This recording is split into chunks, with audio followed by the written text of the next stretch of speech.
mes seins vont tomber si je ne porte pas de soutien-gorge? C'est vraiment une question que beaucoup de femmes me posent et qui est vraiment au centre de beaucoup d'interrogations et de peur.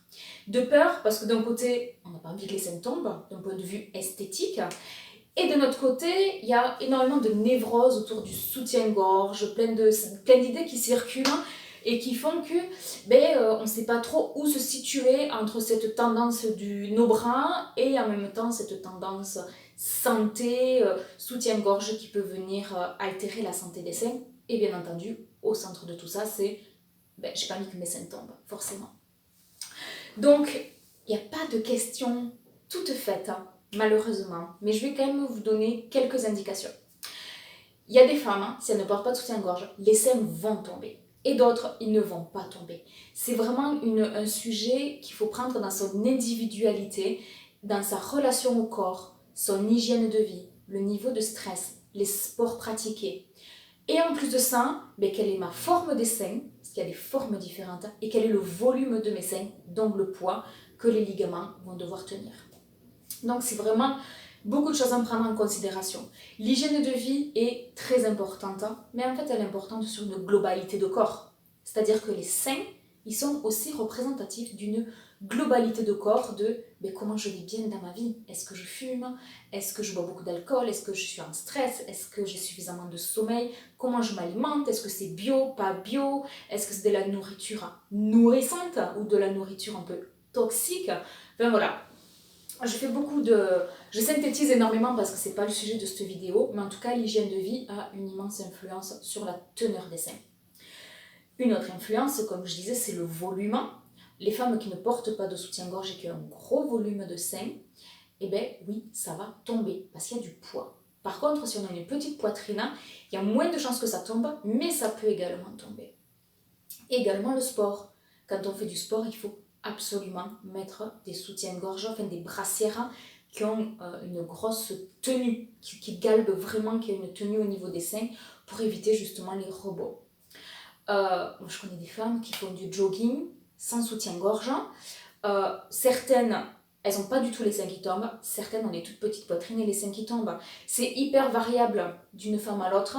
Mais là, je peux vraiment vous donner des grandes lignes pour qu'après vous l'incarniez en fonction, vous, de votre individualité, voir ce qui fait sens pour vous.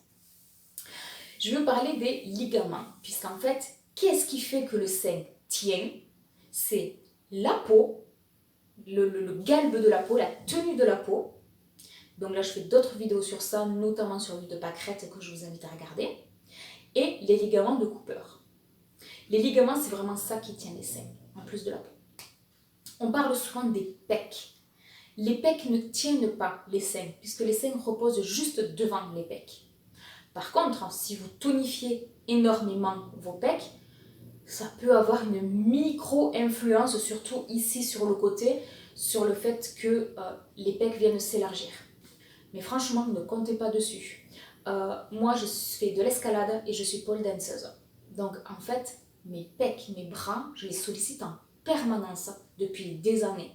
Ça n'a jamais eu aucune influence sur la tenue de mes seins ou la grosseur de mes seins. Pour moi, c'est une illusion. Ça peut avoir une influence en fonction de la forme de vos seins. S'ils ne partent pas sur le côté mais plus vers l'avant, ça va développer très légèrement ici le pec. Donc ça va donner un tout petit peu de volume sur le côté. Mais c'est microscopique et il faut vraiment être hyper sportif pour que ça se voit. J'en reviens aux ligaments et au sport parce que c'est important. Les ligaments, c'est quelque chose qui s'étire mais qui ne se rétracte pas. Ça veut dire que si vous faites du sport et que vous ne portez pas de soutien-gorge, il va y avoir des rebonds. C'est logique. Et ces rebonds-là vont faire que ça va tirer le ligament. Mais à force d'être tiré, le ligament, il va s'étirer. Il va s'étirer, mais il ne va plus se rétracter. Donc en fait, quand on a les seins qui tombent, ils tombent. Point. On ne peut pas les remonter. Sauf deux cas de figure. Le méridien du rein, en médecine chinoise, vient travailler au niveau de la tenue des ligaments. Donc, une fois que vous avez les seins qui tombent, vous pouvez venir travailler au niveau du méridien des reins. Ceci fera partie ce sujet-là, de comment vous travaillez vous-même, le propre méridien du rein, justement pour travailler sur ces ligaments-là. Ça fera partie vraiment de mes contenus au niveau des formations que je vends. Donc vous pouvez jouer sur le méridien du rein pour aider la rétractation des ligaments, la bonne santé des ligaments de Cooper. Deuxièmement, vous pouvez jouer sur le galbe et la tonicité de la peau, avec notamment l'huile de pâquerette, dont j'ai fait une autre vidéo sur ça.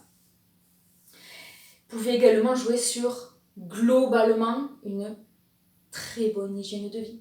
Ça va venir aider tout ça. Et ensuite, j'ai envie de vous parler, pour conclure cette vidéo, du côté psychologique à ne pas porter de soutien-gorge ou à trop porter de soutien-gorge. Là, on va partir dans les extrêmes. C'est-à-dire, moi, j'ai des femmes qui peuvent me dire « Je dors avec un soutien-gorge ». Ma première question, c'est « Pourquoi ?» Et elles sont là, elles disent « Je sais pas pourquoi je dors avec un soutien-gorge, c'est comme ça, je me sens mieux comme ça. » Ok. Est-ce que c'est une peur que les seins tombent? Est-ce qu'il y a des problèmes de dos? Bon. Tout ça, moi, j'y crois pas trop quand même quand on dort avec un soutien-gorge. Mais bon, ce n'est que mon avis.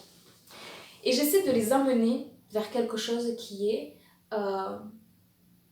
si on dort avec un soutien-gorge, est-ce qu'on a peur d'être venu... que l'on nous touche dans notre vulnérabilité?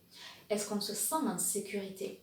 Est-ce qu'on a peur que si on n'a pas de soutien-gorge, ce sont des peurs inconscientes tout ça, bien entendu, vous le comprenez, que quelqu'un vienne nous toucher dans la nuit. Donc, le fait de porter un soutien-gorge, c'est une protection. Il faut voir le soutien-gorge comme une coque, une protection.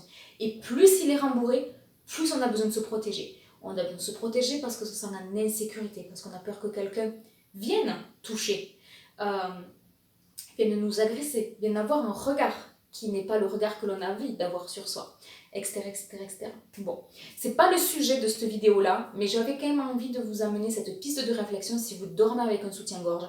Pourquoi vous dormez avec un soutien-gorge? À l'autre extrême, il y a des femmes qui ne portent plus jamais de soutien-gorge depuis des années. Eh bien, j'ai envie de vous poser la question, qu'est-ce qui fait que vous ne portez plus du tout de soutien-gorge depuis des années et qu'est-ce que ça vous a amené? C'est très intéressant d'avoir les réponses. En tout cas, si c'est votre cas, eh bien, je vous conseille vraiment de partager en commentaire de cette vidéo-là. Ça va vraiment parler à d'autres femmes. Et si vous ne portez plus de soutien-gorge depuis des années, est-ce que vos seins tombent? Est-ce que vous avez senti une différence? Ou est-ce que vous avez senti qu'ils se galbent? Parce qu'il y a des femmes aussi qui partagent le fait que ne pas porter de soutien-gorge pendant des années et des années, en fait, elles ont senti que les seins, eh bien, c'était remonté, c'était regalbé, c'était reformé, j'ai envie de dire. Moi, ça, je ne l'explique pas du tout d'un point de vue anatomique, parce qu'elles vont dire, oui, je porte plus de seins, donc ils se musclent et mes pecs se musclent. Bon, ça, c'est des... c'est de la bêtise totale. C'est vraiment une méconnaissance du corps quand on répond ça, puisque les pecs, comme je disais, n'ont pas d'influence sur le volume ni la teneur des seins, c'est anatomique. Par contre, moi, je peux apporter une réflexion psychologique, qui est, depuis des années, je ne porte plus de soutien-gorge. J'ai changé le rapport que j'ai à mon corps, j'ai changé le rapport que j'ai à mon sein, j'ai changé on va dire, je suis venue guérir des traumas et des émotions, puisque si vous vous intéressez à mon travail et notamment les formations que je fais en ligne, je travaille énormément sur le côté psycho-émotionnel, psycho-corporel, qui fait que, eh ben, notre corps se développe pour répondre à un besoin. S'il se développe avec des petits seins, eh bien, c'est vraiment pour répondre à un besoin. Tout ça, je le détaille énormément dans les programmes en ligne. Et du moment que je change le rapport à mon corps, ou du moment que je change, en fait, que je viens libérer des traumas, libérer des émotions, libérer des croyances, le corps va se modeler d'une autre façon qui fait qu'il répond à un nouveau besoin. Donc du fait que des femmes ne portent plus de soutien-gorge pendant des années, peut-être qu'au début c'était difficile, le regard sur soi, le regard que les autres ont sur soi, enfin plein de choses qui se sont passées, où c'est venu vraiment faire un énorme travail intérieur, et bien d'un point de vue psycho-émotionnel, et bien c'est venu réparer quelque chose par l'expérimentation. Et du coup, comme c'est venu réparer quelque chose, le corps peut se développer pour répondre à un nouveau besoin. En tout cas, moi, c'est comme ça que je l'explique. Et quand j'en parle à mes clientes, ça fait sens. N'hésitez pas à commenter. Et surtout, là, ce que je vous amène dans cette vidéo, c'est un micro-échantillon de tout mon travail que je fais sur les seins. N'hésitez surtout pas à regarder d'autres vidéos et surtout à vous abonner à mes programmes, stages, livres, séances individuelles que je propose aux femmes pour venir vraiment travailler sur cette relation que l'on a au sein et qu'est-ce qu'ils viennent dire de nous. Parce que du moment qu'il y a un complexe, du moment qu'il y a des interrogations, du moment qu'on se pose des questions, c'est qu'il y a quelque chose à faire, à venir réparer à l'intérieur de soi. Et bien souvent, ça se pose dans les seins, mais ça vient d'ailleurs. Et c'est ça que mon travail est hyper intéressant et que j'adore. Je vous souhaite une bonne journée. Bye bye.